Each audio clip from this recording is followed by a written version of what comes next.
Everybody, welcome back to the channel and some more Blood and Plunder coverage. Today we're taking a look and getting started with the French commanders, so a little mini-series looking at first the generic commanders for the French, then we'll have a work through on all the individual named commanders as well, similar to what we did with the English and the British. So we'll have a fair few videos coming here in the pipeline over the next few weeks for you guys. But today, just to give you an overview of some of the interesting choices that Blood and Plunder has for you as a game and in choosing your commanders is, really how many points do you want to spend on your commander? And, as a part of that choice, then also, what abilities do you get with that, which will obviously then kind of influence your ability to command other units, get use out of your command points, and also maybe acquire other special abilities and things like that. So some interesting choices. The typical choice here, we go from untested to experienced to seasoned for the generic commanders. So we have 3 levels of choices there, similar to how we have the sort of different levels of experience for the regular troops, and just so many interesting variables for the game. And again, the choices we make. Obviously, if we go with the untested commanders, they're all basically 0 points. So nice, you get your commander, right? But really, you're probably just going to be buffing your own unit, right? The command range is so short, you might not really have another unit that close most of the time. To extend any command benefits that way. But on the other hand, it's cheap, right? That might let you squeeze in another unit, perhaps, versus going with the seasoned route. You could also just max out some of your existing units. So you're going the cheap route to essentially get a lot more boots on the table, but again at the cost of command range and other special abilities, which sometimes those applying to large areas of the table or even the force as a whole, perhaps, is kind of one of the upsides versus downsides there. But let's jump in with, first of all, the Buccaneers here. So the untested Buccaneer commander, 0 pointer, right? Does come with a brace of pistols and standard melee weapon, so good stuff there. Obviously, can lead any Buccaneer force, French Buccaneer force, of course. 4-inch command range, so again, that's not going to give you much coverage across the table. Does have the 1 command point, but no special abilities. Okay, so that's again one of the drawbacks that you have there, but also 0 points. So you can focus on spending points on your units and upgrades for them. Now, a lot of times we'll want to go maybe the middle of the road here, just get an experienced commander. It's going to run you 15 points. Still brace of pistols and standard melee weapon, but we're already going to double the command range to 8, which still isn't huge, but that does give us a nice 16-inch bubble. So realistically, we can have some units that are nearby without having to necessarily be glued to our own unit. It does give us another command point as well, so we can get a little bit more use out of that turn by turn, and does net us a special ability, lead by example. So for 15 points, we're getting 4 more inches of command range, another command point, and a special rule, so not bad at all. So lead by example is a good one. So the unit with the commander causes an opposing unit to be removed from the game, either as casualties or routing. All units in the force can remove a point of fatigue, and that's just a great one to have, right? If we can time it right, be in the right place at the right time, maybe try to go a little bit later in the turn order or activation order for the turn. Let some other units pile some more fatigue and casualties on, and then maybe when we activate, we wipe the opposing unit out, and then that's going to net us a removal of fatigue all the way across the board, which is, anytime we can get that to trigger, that's just a great economy of actions, right? We don't have to spend our own activations trying to remove fatigue with rallying. We don't have to dole out command points, etc. So that's a great one when we can get that to activate. But if we want to go with the big boy here, so we go seasoned, it's 25 points. That is a chunk of points, obviously, for your investment here. So you could probably get a decent sized regular unit out of that. We still get the brace of pistols and standard melee weapons, but once again, we're going to double the command range all the way up to 16. Now we're affecting a huge part of the board. Still just the 2 command points, though. We're not going to get that third, unfortunately, but still, we have a good chunk of the board that we're going to command. We keep lead by example, and for these extra 10 points that we're spending, we're also getting Commodore and Broadside. Good stuff, certainly, for naval engagements. So let's take a look at what those other 2 bring us. We just covered lead by example, so we don't need to rehash that, but again, great to still have that. Anything that affects your force for free is very useful. Commodore, we've seen that when we were looking at the Brits quite a bit. So when he's aboard a ship, its command range is increased by another 12 when giving actions to units on other ships. That way, again, you don't have to keep your ships that close, run the risk of any like collisions or just hampering your maneuverability and stuff like that. So good stuff there. And then broadside is always great. All artillery fired during the activation are fired simultaneously, hence all is the same ranged attack, and then all dice rolled for the shoot test are rolled simultaneously, which increases the chances of scoring critical hits. And we're always chasing crits when we're doing naval engagements, right, because of just the potential for extra damage, and basically messing with the opponent's ship in fun and devastating ways. So, and in some cases, depending on the crit, right, that might just cause us to really get a huge advantage for the rest of the game, depending on how much we're hampering the opponent by whatever the crits might be. We could set them on fire. We could cause them to spring some leaks. Give them other stuff to do rather than shoot you back, right? It might set you up for like a nice boarding action or something like that. So, so Commodore and broadside typically going to be for naval engagements. Commodore certainly. Broadside, usually you're going to have multiple cannons when you're on a ship, unless you're playing just a larger land-based game with multiple cannons, all in close proximity or something like that. So all in all, for the points, you're getting quite a bit of good stuff here with the season guide. The lead by example, of course, fantastic, and then really going to make you a pretty solid power on the sea. So that takes us through the Buccaneers. We're going to take a look at the militia commanders next. Alrighty guys, now we're jumping into the militia commanders, and here again also between the different command types, as we mentioned, not just the veterancy levels, here we get little variations too on command range and command points and so on and so forth. So whereas with the Buccaneers we saw just the 4-inch command range for the freebie guy, the militia actually give you that 8-inch command range built in. And then it goes 8, 12, 16. So we end up in the same place, but we already start much higher in the lower levels for the militia. So something to keep in mind too. And that's one of the nice things too. You're not just playing different factions like French, English, Spanish, etc. for Blood and Plunder, but within them, then you have all these other sublists and sub-factions, which we've covered in a separate series of videos. So there's so many wonderful choices that, again, the game presents you and forces you to make, which, again, really just gets a lot of mileage out of whatever force you collect. So you should never really get bored with it. Should never be just the same game over and over again. Plus, there's 3 different ways to play, right? Land, amphibious, and naval. So lots of wonderful variables. But may lead any French, Caribbean militia or chasseurs force. And we'll cover the chasseur commanders next. But brace of pistols for our freebie guy here. Standard melee weapon. 8-inch command range and that 1 command point, but no special abilities. Which perfectly fine. We're paying 0 points, but we're still actually getting that 8-inch command range, which is the nice part with that versus 4 for the Buccaneers. So good stuff there.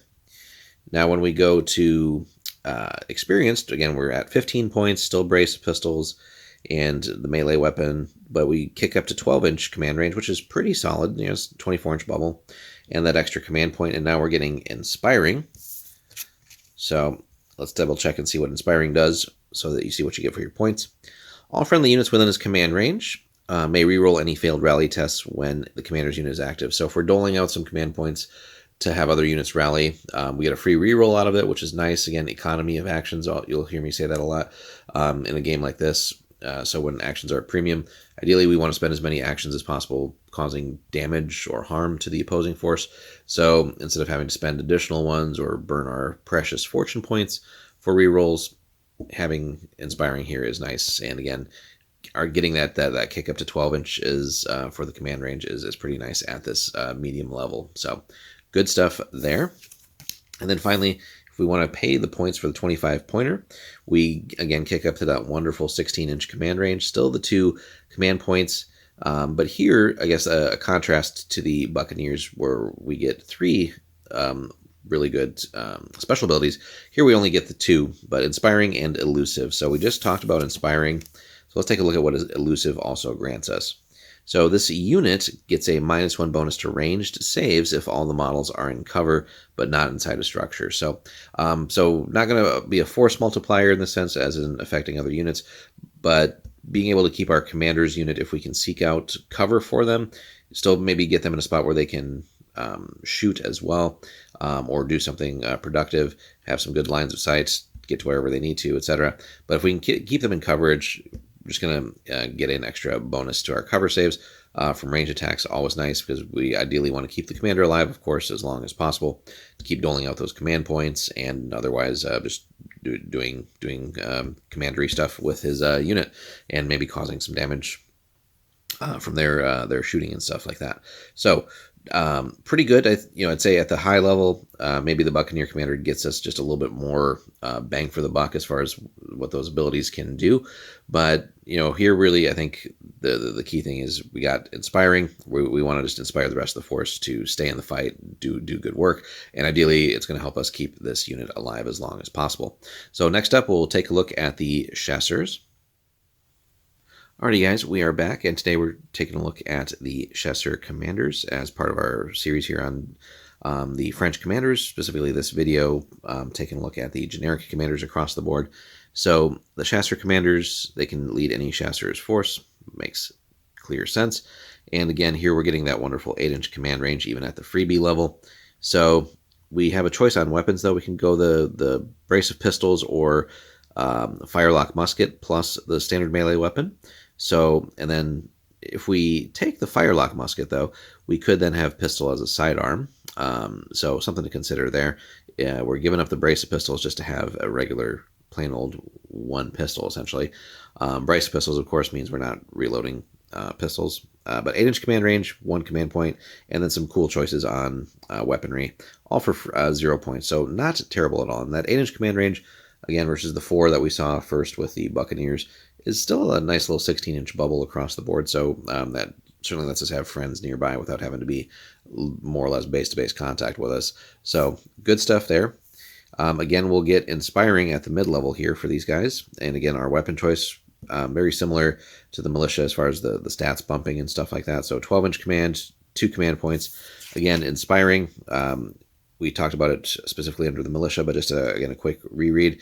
Basically, any friendly units within command range can reroll the failed rally tests when he's active, so gets more mileage out of those command points, and we don't have to burn fortune. But let's see what the high level gets us now. 25 points again for the investment. Still the weapon choices, that wonderful 16-inch command range, 2 command points. Here we get inspiring, but then we also get lead by example back, which is a really cool combination. I like that. So inspiring, again, we just talked about, so getting more mileage out of the rally tests. And then lead by example is wonderful. Really love that. So basically, if we cause an opposing unit to be removed from the game, all units in your force can remove a point of fatigue. So that's really nice, and good combination with inspiring too. So ideally, we're inspiring our troops to shake off fatigue via rallying, keep us in the fight longer, and then as long as this unit's killing stuff, hopefully throughout the game, maybe get like 1 or 2 of these things to activate like this, then we're just getting free fatigue removal anyway, which means we're not having to spend actions and command points to re-roll those actions, and maybe even fortune on rallying. We're just keeping our unit pretty killy to trigger this. So ideally we have some other units nearby, and just if we time things right, ideally with the activation order, maybe the other units go a little bit earlier in the turn just to cause some extra damage, and then our unit becomes the finisher. Or if we just obviously roll really well and hot, and we might just cause a unit to be destroyed or rout as well. But yeah, we just want to try and get as many triggers of this as possible. Keep our force fatigue free, even if they've been a little bit more aggressive in using actions and stuff, or have had some damage accrue. This is a great combination to have. So last up, we'll take a look at the newer French commanders that we've seen with some of the expansions. So we'll be right back. Alrighty, guys, here we have the very, very generic French commanders. So again, here the points are a little bit different too, 0, 10, and 20. And these guys can lead any French force. So at our freebie level, we're back down to 4 inches for command and the 1 command point. Obviously, can't expect too much for not putting any points investment in. And then basically whatever weapons the unit he's joining, that's what he has. So pretty cut and dry. But let's see what 10 points actually gets us. We double our command range, thankfully, to 8. Get that extra command point. And then essentially we can just choose a special rule from the French commander list. So nice to have there, and basically whatever you feel is going to be needed for the force you're running. Commodore, Broadside, Inspiring, Elan, Deadeye, Cold-Blooded, Guerrilla Commander, Expert Ambushers, and Lead by Example. We've covered a couple of those here with the other French commanders. So we've seen Commodore, Broadside, Inspiring. What else have we seen? And Lead by Example.